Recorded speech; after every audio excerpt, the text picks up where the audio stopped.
काशीदीप prime news में आपका स्वागत है। आप देख रहे हैं सोनभद्र से ताज़ा खबर। सोनभद्र बिल्ली मारकुंडी खनन क्षेत्र में खनन माफिया के द्वारा भ्रष्टाचार का एक और मामला आया सामने। सीलिंग की जमीन को कास्ट की जमीन बताकर किया गया कब्जा। पीड़ित की जमीन कब्जा कर बिना सहमति के आवंटित करा दी गई है। खनन पट्टा सरकार की आंखों में धूल झोंककर अधिकारियों की मिलीभगत से आरोपी द्वारा की गई है। करोड़ों की अवैध संपत्ति अर्जित। जाँच होने पर MM11 का बड़ा खेल होने का हो सकता है बड़ा खुलासा। मानक के विपरीत खनन पट्टा धारक द्वारा किया जा चुका है। खनन लगभग 150 फीट गहरी हो चुकी सीलिंग और कास्ट की जमीन पर खदान हादसे को दे रही दावत। कृषि कार्य के लिए दिया गया भूमिहीन लाभार्थी को सीलिंग की जमीन पर मैसेज मां कामाख्या स्टोन वर्क्स व message Sai Baba stone works को हुए खनन पट्टे को लेकर दिया गया ज्ञापन। चंदा कुमारी पुत्री स्व0 भैरो निवासी बिल्ली मारकुंडी तहसील ओबरा जनपद सोनभद्र द्वारा दिया गया। SDM ओबरा को ज्ञापन। पूर्व में पीड़ित के पिता स्व0 भैरो द्वारा उक्त अवैध खनन के संबंध में शिकायती पत्र दिया गया था लेकिन नहीं हुई कोई कार्यवाही। पीड़ित की जमीन पर अवैध खनन हो रहा इसलिए पीड़ित किसी भी प्रकार की सरकारी पेनल्टी R0C0 लगने से है भयभीत। समस्या का हल नहीं हुआ तो लोकतांत्रिक तरीके से धरना व आंदोलन व आत्मदाह के लिए पीड़ित ने मजबूर होकर दी लिखित सूचना।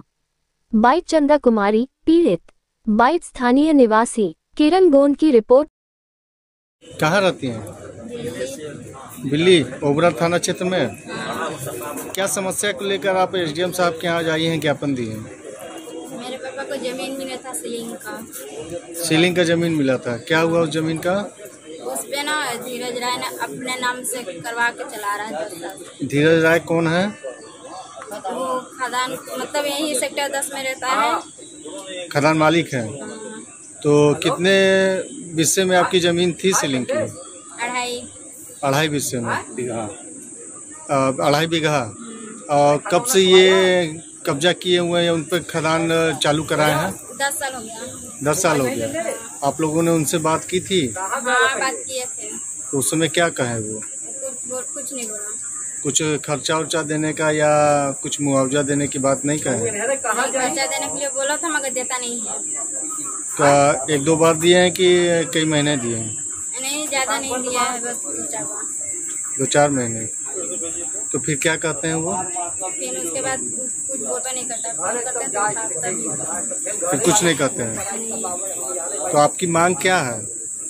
हम लोग का मांग वही है, हम लोग को चाहिए, हम लोग का हिस्सा चाहिए आपको।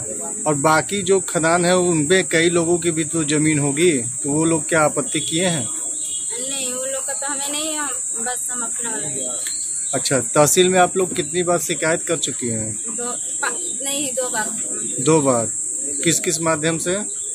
यही एक बार रजिस्ट्री भी किए हैं क्या? हाँ। अब अभी ज्ञापन के देने पर SDM साहब क्या कहें? बोले हैं करने के लिए। तो क्या आपको उम्मीद लगता है कि कार्रवाई हो जाएगी इस बार? हो जाना चाहिए। क्या नाम है आपका? संजय कुमार भारती। आज आप तहसील पे आए हैं, क्या मामला है? उनको न्याय दिलाने के लिए आए हैं। किस मामले में न्याय चाहिए आपको? सीलिंग की जमीन मिली थी भैरव सिंह को, भैरव भारती को, और उनको उनके साथ मतलब कोई न्याय नहीं हो रहा है। ये कई जगह गई। सीलिंग की जमीन को क्या हुआ है? खनन हो रहा है, न उसमें फसल उगा पाए, उनको गड्ढा खन दिया गया। खनन कौन करवा रहा है? धीरज राय। उनसे बातचीत करने पर क्या वो खनन करना मान नहीं हो रहा। पैसे के बदौलत तो फेंकते जा रहे हैं पैसा, और कोई सुनवाई नहीं हो रहा है। यहाँ पर अधिकारियों को आप लोग ज्ञापन दिए तो अधिकारी क्या कहें? तो कुछ सुताया जा रहा है, आज होगा कल होगा। मतलब अधिकारी टाल मटोल कर रहे हैं? टाल मटोल कर रहा है। आज पहली बार आपने SDM को ज्ञापन दिया है? इससे पहले भी कई बार दिया गया है, लेकिन इस बार वो कहे हैं कार्रवाई होगा। हाँ। अब कार्रवाई नहीं हुआ तो फिर आगे जाएंगे।